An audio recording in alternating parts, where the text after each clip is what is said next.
Okay. So I had a minor problem with the stream earlier. Um, Still running a little bit rough, but at least it's working now.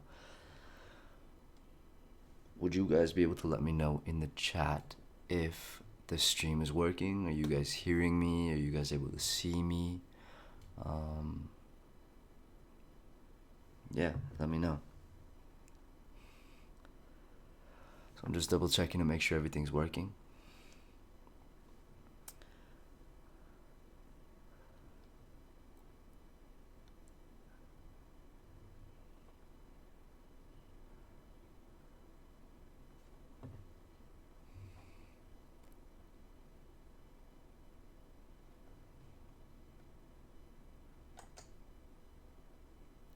Okay.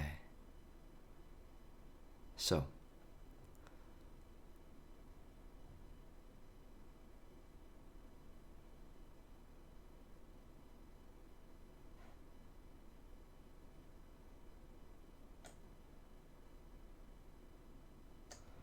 encoding overloaded. Interesting. So, having a little bit of difficulty with it right now. I want to stop the preview on this because I want to get the best possible viewing experience for you guys. So,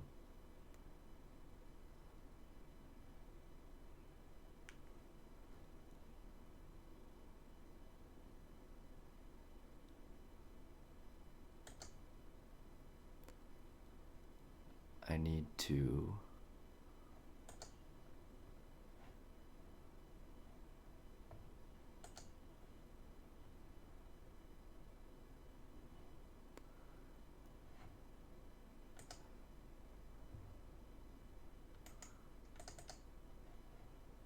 okay.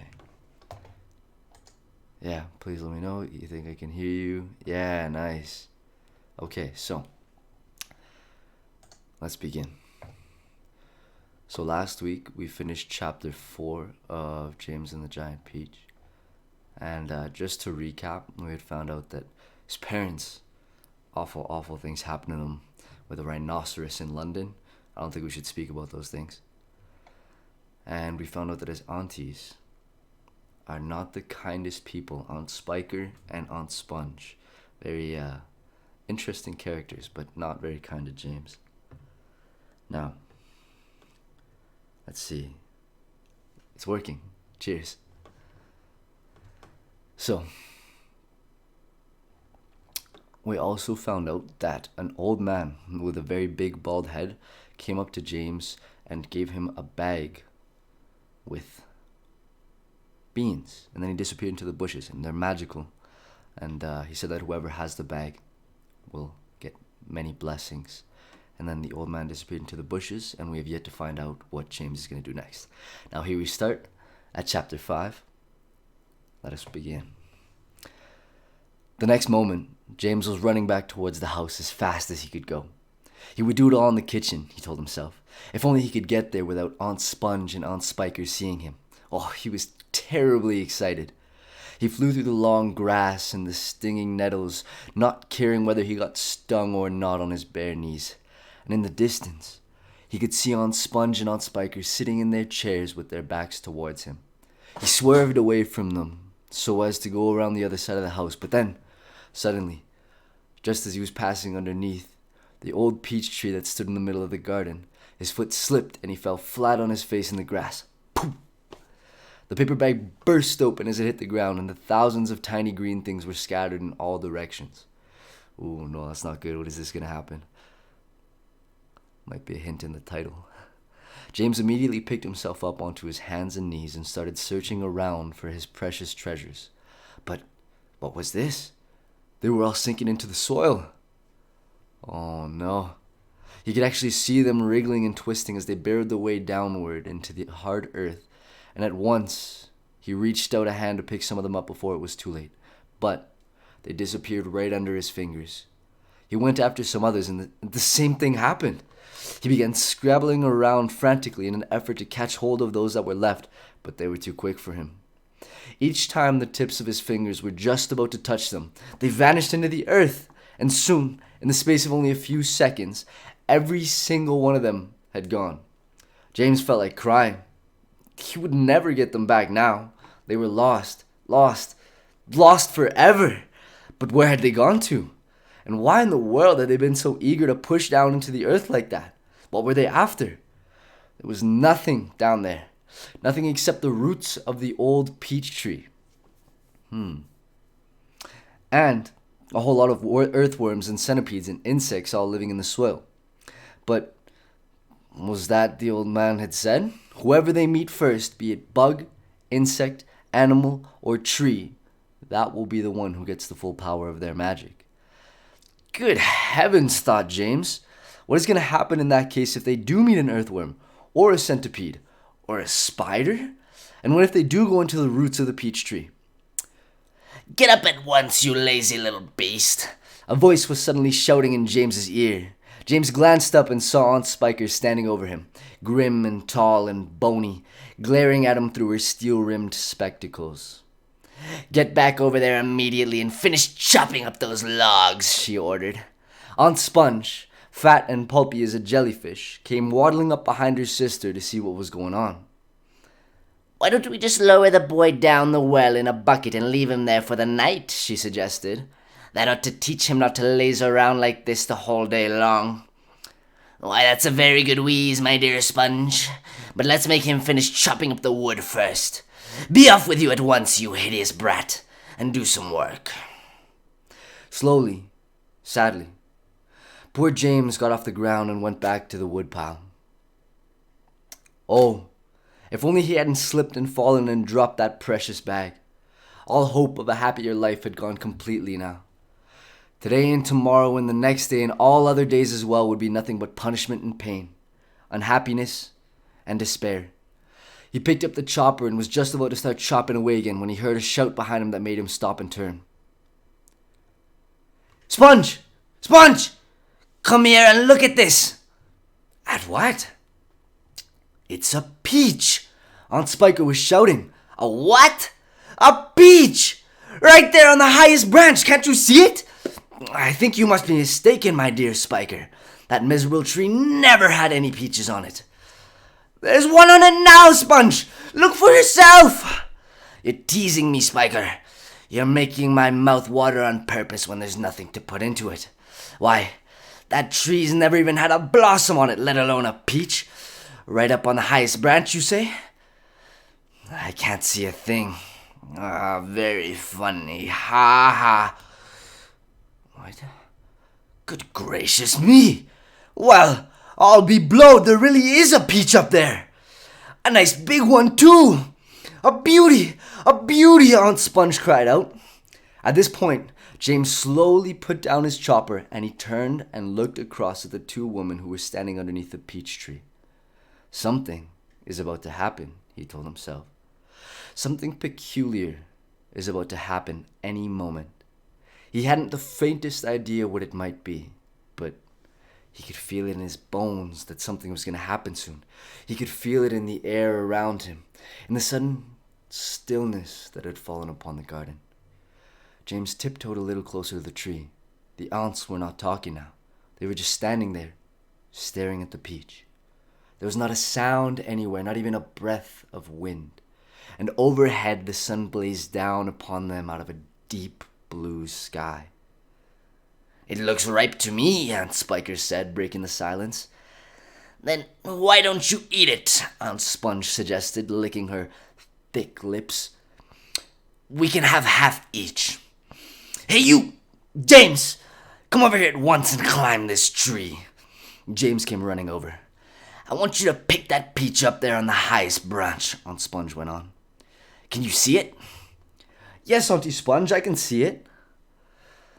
And don't you dare eat any of it yourself.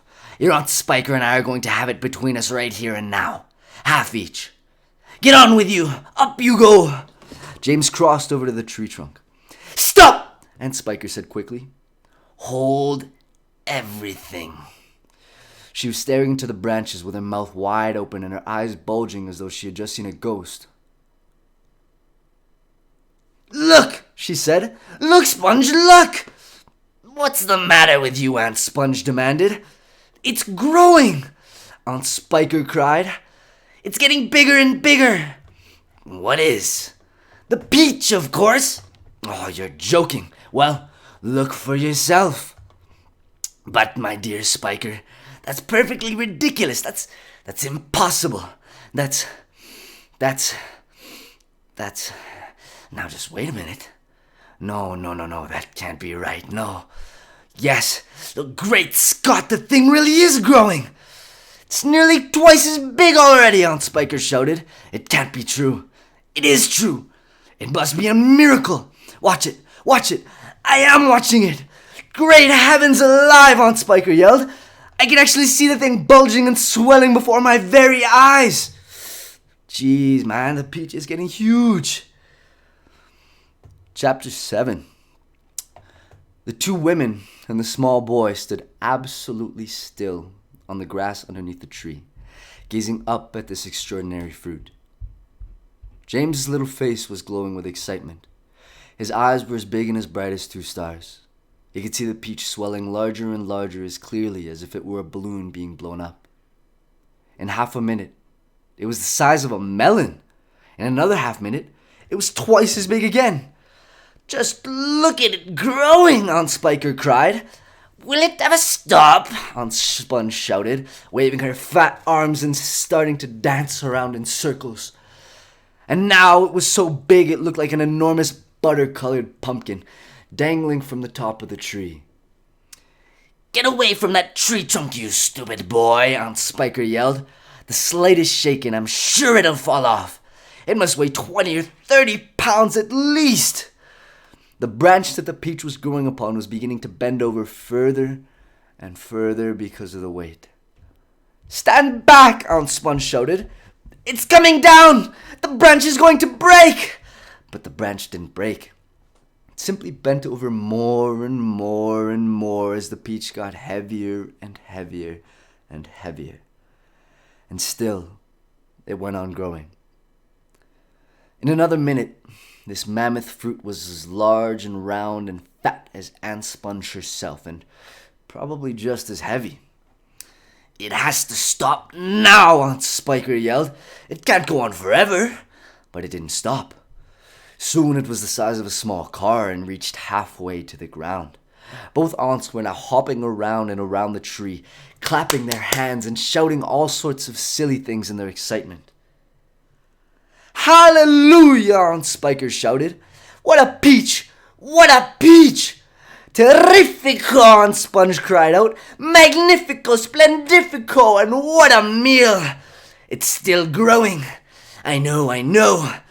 And as for James, he was so spellbound by the whole thing that he could only stand and stare and murmur quietly to himself. Oh, isn't this beautiful? It's the most beautiful thing I've ever seen. Shut up, you little twerp, Aunt Spiker snapped, happening to overhear him. It's none of your business. That's right, Aunt Sponge declared.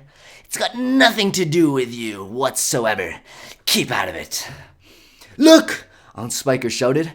It's going faster than ever now. It's speeding up. I see it, Spiker. I do. Bigger and bigger grew the peach. Bigger and bigger and bigger. Then, at last, when it had become nearly as tall as the tree that it was growing on, as tall and wide, in fact, as a small house, the bottom part of it gently touched the ground, and there it rested. It can't fall off now, Aunt Sponge shouted. It's stopped growing, Aunt Spiker cried. No, it hasn't. Yes, it has. It's slowing down, Spiker. It's slowing down, but it hasn't stopped yet. You watch it. There was a pause. It has now. I believe you're right. Do you think it's safe to touch it? Well, I don't know. We'd better be careful. Aunt Sponge and Aunt Spiker began walking slowly around the peach, inspecting it very cautiously from all sides. They were like a couple of hunters who had just shot an elephant and were not quite sure whether it was dead or alive. And the mass of round fruit towered over them so high that they looked like midgets from another world beside it. The skin of the peach was very beautiful, a rich, buttery yellow with patches of brilliant pink and red. Aunt Sponge advanced cautiously and touched it with the tip of her finger. "It's ripe," she cried. "It's just perfect. Now, see here, Spiker. Why don't we go and get us a shovel right away and dig out a great big hunk of it for you and me to eat?" "No," Aunt Spiker said. "Not yet." "Why ever not?" "Because I say so." "But I can't wait to eat some," Aunt Sponge cried out. She was watering at the mouth now, and a thin trickle of spit was running down one side of her chin. "My dear Aunt Sponge," Aunt Spiker said slowly, winking at her sister and smiling a sly, thin-lipped smile. "There's a pile of money to be made out of this if only we can handle it right. You wait and see." Interesting. So they're going to try and sell it? Who would even buy a massive peach? Chapter 8 is next. The news that a peach almost as big as a house had suddenly appeared in someone's garden spread like wildfire across the countryside. And the next day, a stream of people came scrambling up the steep hill to gaze upon this marvel. Quickly, Aunt Sponge and Aunt Spiker called in carpenters and had them build a strong fence around the peach to save it from the crowd. And at the same time, these two crafty women stationed themselves at the front gate with a large bunch of tickets and started charging everyone for coming in. Interesting. Capitalistic. Roll up, Aunt Spiker yelled. "Only 1 shilling to see the giant peach." "Half price for children under 6 weeks old," Aunt Sponge shouted. Under 6 weeks old. "One at a time, please. Don't push, you're all gonna get in. Hey, you! Come back there. You haven't paid." By lunchtime, the whole place was a seething mass of men, women, and children, all pushing and shoving to get a glimpse of this miraculous fruit. Man, if this were today, I'd get shut down ASAP. Helicopters were landing like wasps all over the hill, and out of them poured swarms of newspaper reporters, cameramen, and men from the television companies. "It'll cost you double to bring in a camera," Aunt Spiker shouted. All right, they answered. "We don't care." And the money came rolling into the pockets of the two greedy aunts. But while all this excitement was going on outside, poor James was forced to stay locked in his bedroom, peeping through the bars of his window at the crowds below. "The disgusting little brute will only get in everyone's way if we let him wander about," Aunt Spiker had said early that morning. "Oh, please," he had begged. "I haven't met any other children for years and years, and there are going to be lots of them down there for me to play with. And perhaps I could help you with the tickets." "Cut it out," Aunt Sponge had snapped. "Your Aunt Spiker and I are about to become millionaires, and the last thing we want is the likes of you messing things up and getting in the way." Later, when the evening of the first day came and the people had all gone home, the aunts unlocked James's door and ordered him to go outside and pick up all the banana skins and orange peel and bits of paper that the crowd had left behind. "Could I please have something to eat first?" he asked. "I haven't had a thing all day." "No," they shouted, kicking him out the door. "We're too busy to make food. We're counting our money." "But it's dark," cried James. "Get out," they yelled, "and stay out until you've cleaned up all the mess." The door slammed. The key turned in the lock. Oh my goodness, those aunties are not kind people. Not kind at all. So, I think that concludes today. It's another 4 chapters, so we just finished chapter 8. Thank you very much for joining Reading with Robby Volume 3, and I hope to see you guys on Tuesday. Cheers.